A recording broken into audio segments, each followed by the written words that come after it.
Assalamualaikum warahmatullahi wabarakatuh. Kepada KPPS yang kami banggakan, pada kesempatan ini saya akan memberikan tutorial pengisian C1 secara manual. Untuk C1 ada 3 poin. Ini sebagai prinsip, 3 poin harus sama. 3 poin nilainya harus sama. Yang pertama adalah jumlah pemilih yang hadir, jumlah surat suara yang digunakan, jumlah surat suara sah dan tidak sah. Jadi 3 poin ini harus sama. Kalau tidak sama berarti salah. Baik, untuk C1 hasil KWK ini ada 5 poin. Jadi dari 5 poin yang harus kita hitung, ya, yang harus kita pahami. Untuk yang pertama, data pemilih dan pengguna hak pilih. Kedua, data pemilih disabilitas. Yang ketiga, data penggunaan surat suara, data suara sah dan tidak sah, kemudian salinan jumlah surat suara, ya. Kita bahas satu-satu. Yang pertama, data pemilih dan pengguna hak pilih. Yang pertama, data pemilih. Perlu diketahui bahwa untuk pemilih ada 3 golongan. Yang pertama adalah golongan DPT, yang kedua golongan DPPH, yang ketiga golongan DPTB, ya. Kita pahami dulu. Untuk DPT itu adalah warga sekitar kita yang sudah terdaftar di DPT, daftar pemilih tetap, yang tertuang pada form A3 KWK, ya. Yang tertuang pada form A3 KWK. Form A3 KWK itu adalah seperti ini, ya. Maaf. Nah, di sini sudah disebutkan laki-lakinya berapa, perempuan berapa. Silakan ditulis sesuai dengan data yang ada di DPT. Baik, yang kedua DPPH. DPPH itu adalah pemilih pindahan. Pindahan dari mana? Pindahan dari TPS lain atau dari daerah lain, sewilayah Surabaya tentunya. Kenapa kok pindah? Karena ada suatu hal yang tidak bisa ditinggalkan, ya, sehingga dia harus menggunakan A5, ya, menggunakan A5 dasarnya dan masuk di golongan DPPH, ya.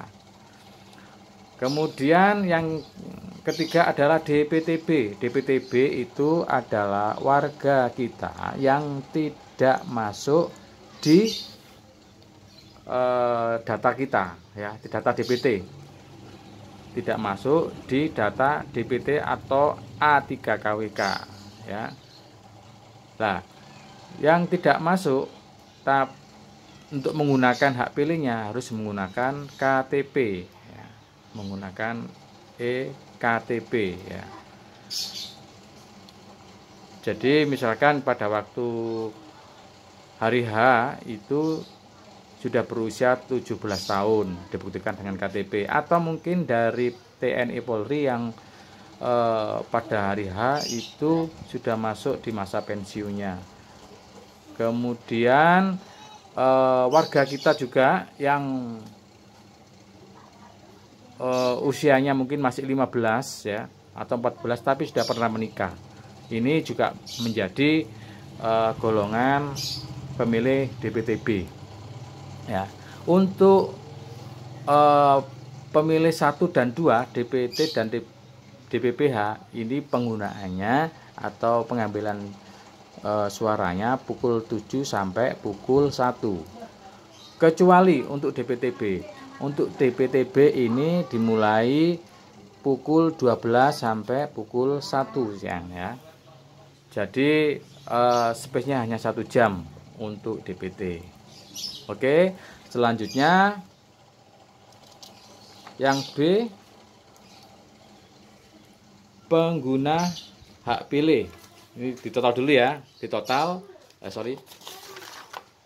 Silakan ditotal yang A, ditotal jumlah seluruh total jumlah data pemilih Berarti poin 1, 2, 3 dijumlahkan. Ya, itu namanya data pemilih. Nah, yang kedua adalah pengguna hak pilih. Jadi bedanya data pemilih dan pengguna hak pilih itu, kalau yang ini hanya data saja, ya. Kalau yang kedua ini adalah pengguna hak pilih, berarti yang hadir di TPS, ya. Berapa jumlah pengguna hak pilih yang dari DPT, yang dari daftar tadi itu. Kemudian berapa yang kedua jumlah pengguna hak pilih dari DPPH, jumlah pengguna hak pilih dari DPTB, masing-masing dibedakan laki-laki dan perempuannya, ya. Kemudian ditotal, jadi poin 1, poin 2, poin 3 ditotal menjadi jumlah seluruh pemilih. Bapak-bapak, ibu-ibu, ini saya kotak jumlah seluruh pemilih. Sekali lagi, jumlah seluruh pemilih. Ini akan menjadi patokan, ya, menjadi patokan untuk perhitungan selanjutnya, ya. Baik. Yang Romawi kedua yaitu data pemilih disabilitas. Data pemilih disabilitas di sini sifatnya hanya keterangan saja. Jadi tidak harus tidak mempengaruhi perhitungan yang ada. Ya. Bila tidak ada diisi 0 aja. Ya. Jadi tidak ada masalah ini hitungan yang untuk di data pemilih disabilitas. Disabilitas itu apa? Disabilitas itu warga kita yang seperti tunanetra, ya, terus ada keterbatasan fisik, ya, itu masuk dalam kategori disabilitas. Ya. Di sini tidak ada totalnya karena tidak mempengaruhi jumlah total yang ada. Poin Romawi yang ketiga, data penggunaan surat suara.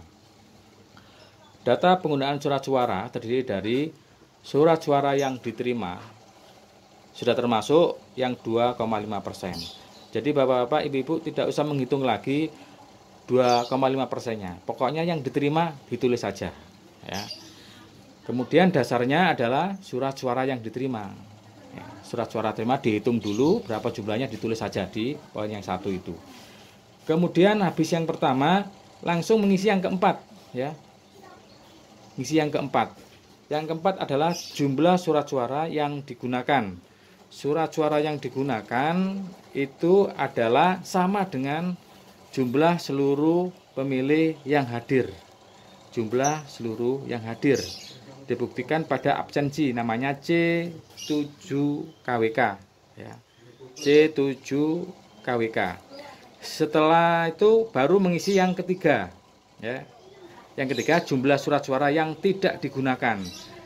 Berarti surat suara yang diterima dikurangi poin yang keempat, ya, jumlah seluruh pemilih yang hadir itu sama dengan jumlah surat suara yang digunakan. Yang kedua, jumlah surat suara yang dikembalikan diisi 0 saja, ya, diisi 0 aja. Oke, saya kira cukup. Kemudian poin yang keempat yaitu data suara sah dan tidak sah. Suara sah dan tidak sah itu akan ada, ini kita lihat bersama, modelnya kayak gini. Isiannya adalah calon nomor 1, ya, nomor 1 dan nomor 2. Isinya kotak-kotak, per kotak ada 5. Cara penulisannya bentuk batang, ya. 1, 2, 3, 4, kemudian dicorek dari kiri bawah ke kanan atas, ya. Ke kanan atas, ya. Kemudian jumlah surat suara sah itu adalah penjumlahan dari hasil dari calon 1 dan calon 2, ya. Hasil calon 1 dan hasil 2 itu adalah jumlah surat suara sah, ya. Kemudian jumlah surat suara yang tidak sah, ya. Berarti jumlah seluruh yang hadir, ya, jumlah seluruh yang hadir dikurangi jumlah surat suara sah, itu sama dengan jumlah surat suara yang tidak sah. Kemudian jumlah surat sah dan tidak sah adalah tinggal jumlahkan aja poin B ditambah poin C, itu sama dengan jumlah surat suara sah dan tidak sah. Baik, berikutnya adalah yang kelima.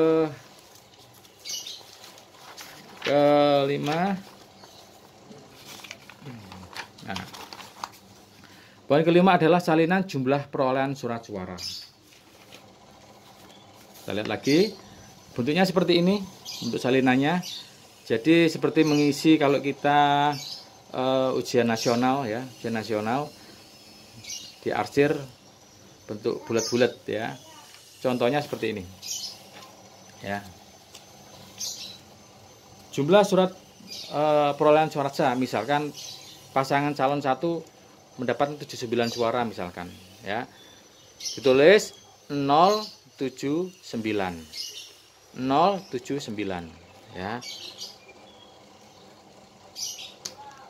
0 berarti yang 0 diasir. Kemudian 7 yang diasir, 9 yang diasir, dan seterusnya ya. Apabila terjadi kesalahan di sini, ini boleh dilakukan penyetipuan ya, boleh disetipu ya, disetipu saja, dipindah mana yang benar ya. Cara penulisan kotak adalah pakai 0 di sini, 079. Tapi untuk yang lembar kedua pertama dan kedua ya. Ini lembar pertama dan lembar kedua sama kotak ya. Ini nggak kelihatan, sama kotak, tetapi disilang ya. Kosong. Misalkan penulisannya ada 079. Ini ada kotak ya. Yang 0 ini diganti silang ya. Silang, bukan 0. Saya ulang lagi, untuk penulisan di dalam satuan, puluhan, dan ratusan kotak seperti ini, 0 di depan itu diganti silang ya. Untuk halaman pertama dan halaman kedua ya. Untuk halaman yang ketiga, halaman ketiga menggunakan 0, tetap tulis 0 ya. Baik, untuk selanjutnya cara penulisan. Karena C hasil ini akan difoto ya, difoto dan akan dimasukkan ke sistemnya KPU. Penulisan hanya harus jelas. Angka 1 lurus, 1 saja, tidak usah pakai poni ya. Kemudian 2 sama, jangan dipelungker ya. 2 seperti ini, 3 sama 4. 4-nya harus, atasnya harus terbuka. Ya, harus terbuka karena kalau tertutup nanti dibaca angka 9. Kemudian 5 standar, 6, 7. 7 seperti ini. Lurus ya. Ada dikasih set sedikit kecil. Kemudian 8 harus jelas lingkarannya, nggak boleh terlalu kecil atau terlalu besar. Harus jelas. Kemudian 9 tertutup, 0 seperti ini. Ya. Baik, sementara itu yang bisa saya berikan, semoga bermanfaat. Wassalamualaikum warahmatullahi wabarakatuh.